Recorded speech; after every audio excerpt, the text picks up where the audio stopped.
Hello, everybody. Scott Golden here with the Superstars of Wrestling series for the 24th ish of 24th of the yeah 24th of 1994. Of course, I guess the big thing there would be the Bret Hart at home video where he kind of talks about not being in the new generation so much, kind of highlighting that.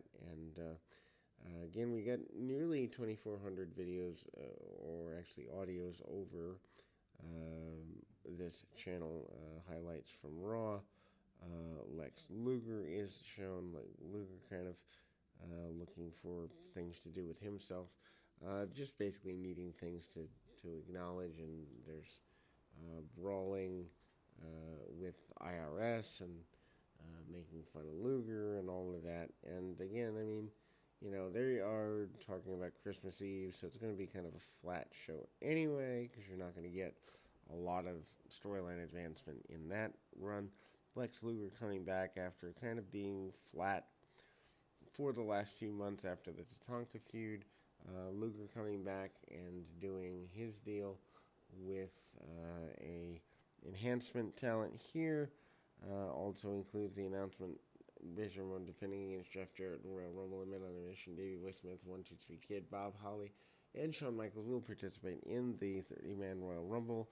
Chris Avery is the opponent for Lex Luger on this particular occasion.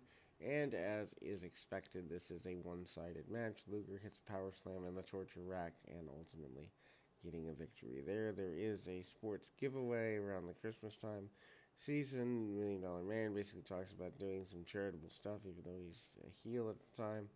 And then we go to Jim Cornette bringing things up, being here as the second for the Heavenly Bodies. Heavenly Bodies, of course, still managing to be a team that can be considered decent enough. Bushwhackers are the adversaries in the Tag Team Championship Tournament for Heavenly Bodies. And, of course, Heavenly Bodies punch kick, very basic stuff here. They had been feuding around the loop at the time. And, of course, Jimmy Del Rey kind of gets in on one of the Bushwhackers, and they cut the ring off on them pretty well. Just a waste of really talented people in the Heavenly Bodies to put them in gimmick matches with the Bushwhackers at the time, although the Bushwhackers had been around since 1988, so they had brand identity, and I guess, 6 or 7 years in, you can kind of see where that would be useful. Obviously, the winning team advancing in the tournament. And obviously we have the knowledge that the Heavenly Bodies move on, kind of cheating against the Bushwhackers here. And then we go to the $1 Million Man up next with King Kong Bundy. DiBiase at the time, one of the few managers left, so they're really trying to almost overpush him. Also hype from the team of Owen Hart and Jim Neidhart about wanting to defeat adversary there.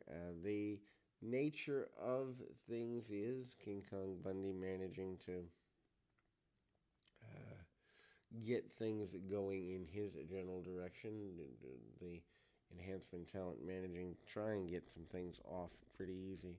And King Kong Bundy defeats Gary Scott. Big avalanche in the corner, splash off the ropes, and off we go. Basically, then we move to a hype match for the eventual Jeff Jarrett trying for the Intercontinental title.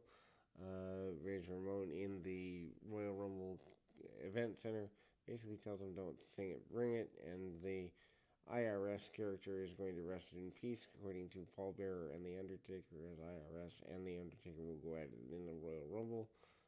Bret Hart has a very heartfelt promo, basically says with his family he'd like nothing more than to start the year as the new, at this point, 3-time WWF champion, and something like that, actually. So Bret Hart cuts a decent little promo there. Scott Taylor, aka Scotty 2 Hottie, against Jeff Jarrett. Up next, the roadie at ringside, basically running cable and kind of making it appear that he has a value he doesn't have. Obviously, Jarrett not going to be lining up to be the singer, but Jarrett manages a snap suplex, gets the guy over, and eventually gets the figure four leg lock locked in. There is a in-person kind of sit-down interview from Raw with Diesel and Vince McMahon. Diesel talks about being the leader in the new generation. Also talks about his basketball career. Basically, they try to do the same thing with none other than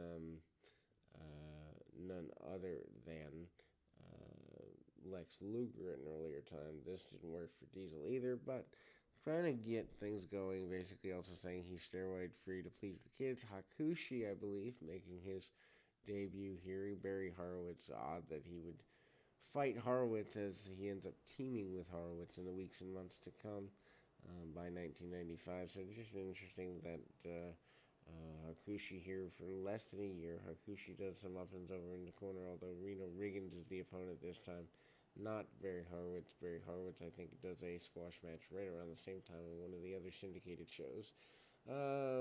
Top rope shoulder tackle and the moonsault to the outside, top rope headbutt. Basically, a lot of high flying moves that the WWF fans aren't known for seeing at that time. Then we move to Doink in an enhancement match here. Doink managing to go at it with none other than his adversary for the day, which happens to be, and Dink does the run in there too, but Doink managing to go with Scotty Pruitt. One-sided match, basic match, nothing worth taking a look at here. A couple of suplexes and a 1-2-3 off of the whoopee cushion from Doink, and that will close that. We'll be back with more right after this.